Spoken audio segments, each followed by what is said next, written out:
welcome to Happywax TV. Okay, tonight we're talking about Dark Whispers Volume 1, right off the hop. The title alone is fantastic because it's Volume 1, which means hopefully there's a Volume 2 and a Volume 3. I thought this movie was great. Listen, if you've watched my channel for any length of time, you know I love anthology movies. They are probably my favorite genre of horror. It's great. I love short horror films, and I've stressed this. I have sat here on my fat ass and watched so many movies that are a feature length that just shouldn't be feature length. If you compress them down into a short story, a short film, they'd be banging. But all these directors they're just hell-bent on working with material they just don't have to garner a feature-length film, yet they go ahead and do it anyways. And then when they get ripped apart by reviewers like me, then they always email me or message me as like, oh, you're an asshole, or, you know, we put a lot of effort in. Hey, I don't doubt that you put a lot of effort in, but if you don't have the fucking meat to hold your story together, then why the fuck would you go about doing it and try and stretch it into a 90-minute feature length? All you're doing is pissing people off because you're taking their money for rent when they rent your movie and they hate it. Like, anyways, a little bit off topic there, but I love anthology films because they're all short films, you know, and as long as the story's good, there's always the potential that it could be seen by a bigger production company, you know, given the money, and then, hey, let's make this particular short film into a feature length because we have the budget to do it. Such is the case with this movie, Dark Whispers Volume 1.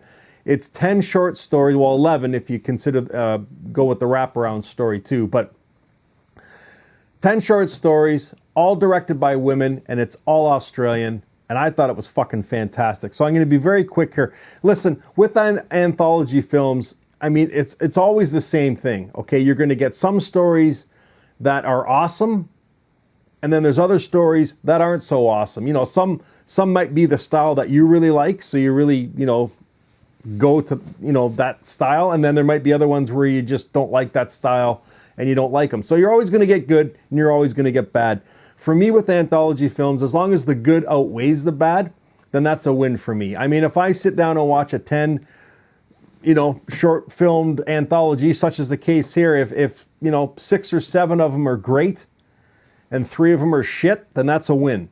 You know what I mean? You're never going to have an anthology film that has every single episode be fucking banging. But I did like this one. Now, and this anthology too is proof that you don't need a big budget to make yourself a movie, and I've stressed that as well. I have said this till I'm blue in the face. As long as you have a good story and half decently good actors, I mean, you don't need like A-listers, but just somebody who has a roundabout way of, you know, who knows what they're doing as far as acting goes, so they can bring their performance or your written performance onto the screen without looking like a fucking bozo. That's all you need, and a good story to hold it all together. You know, and this anthology has tons. Like the first one, right off the hop, it's two because it says 11 disturbing tales. This isn't really, for the most part, a horror movie. It is. I mean, it does have some horrific stories in it, but it's not, for the most part, a lot of the episodes aren't horror, like slashing and creatures and stuff. There's a few in here for sure, but I don't know. I liked it. I really did. The first one is called Birthday Girl. It's a woman who kind of goes into the morgue. This is one of my favorite ones too, and it was right off the hop. A woman, we don't realize she's in the morgue to begin with, but she gets in an elevator.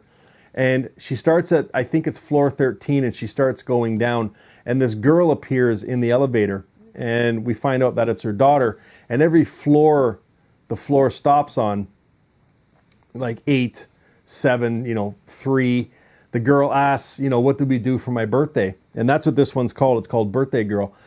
And again, I'm not going to talk about every single one, but I really did like this one. And we find out at the end that she's in the morgue, and I mean, her daughter is dead at the age of 13, and the different levels of the floor she goes down, her daughter asks her about that particular birthday just in a memory. So that one kind of got me a little bit because I have a daughter. You know what I mean? Like obviously she's still alive, thank goodness. But you know, I don't know. I did like that one. I didn't know what was going on at first, and that's the other thing with a lot of these movies too, is you don't know what's going on till the very end. You're guessing, like such as the second one, The Man Who Caught a Mermaid.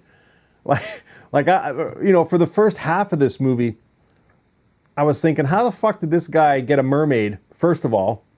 And how did he get it so easily back to his shed? You know what I mean? But then when the reveal is there as to what the fuck is actually going on, it's actually really disturbing.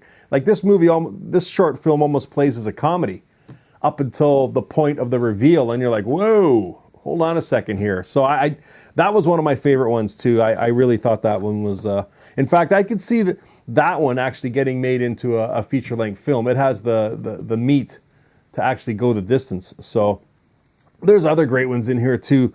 There's a great claymation stop motion film in here called Gloomy Valentine.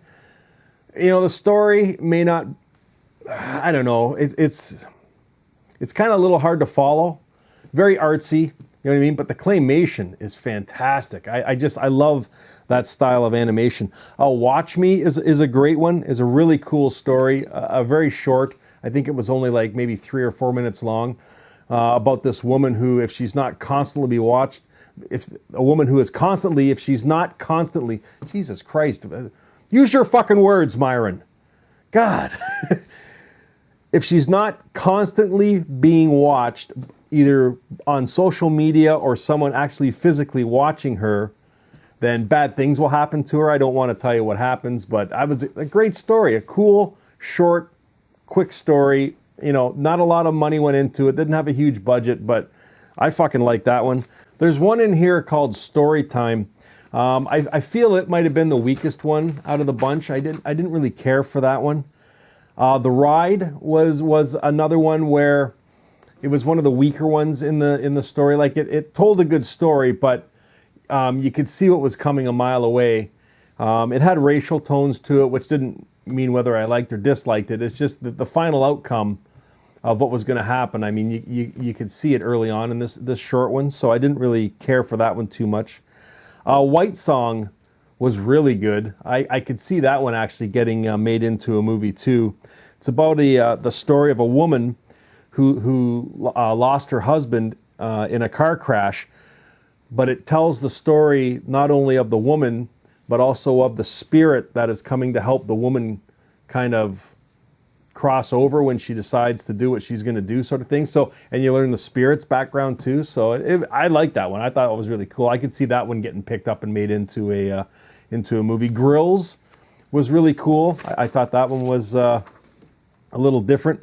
Intruder had like an 80s style horror to it. It was good too. I kind of knew it was going to happen, you know, early on, but just the way it was filmed, it kind of had that old school 80s feel to it.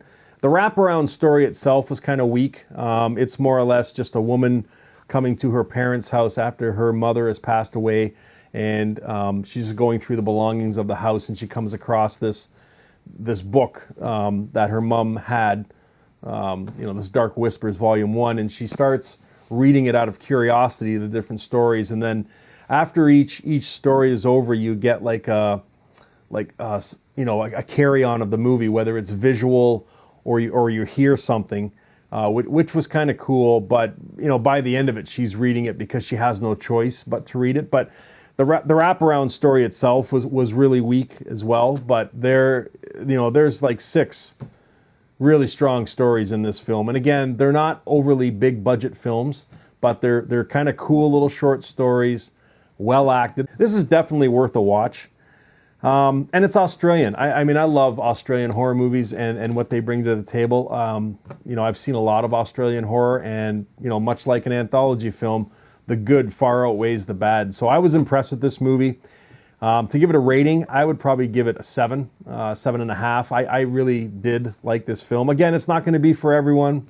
The cool thing too is it's all female directors. Dark Whispers Volume 1. If you've seen it, please chime in, let me know what you think. If you haven't, definitely go check it out. I'm almost positive you'll like it. and then come back and let me know what your take was on it and see if you enjoyed it as much as I did, guys. And yeah, until next time, stay scared.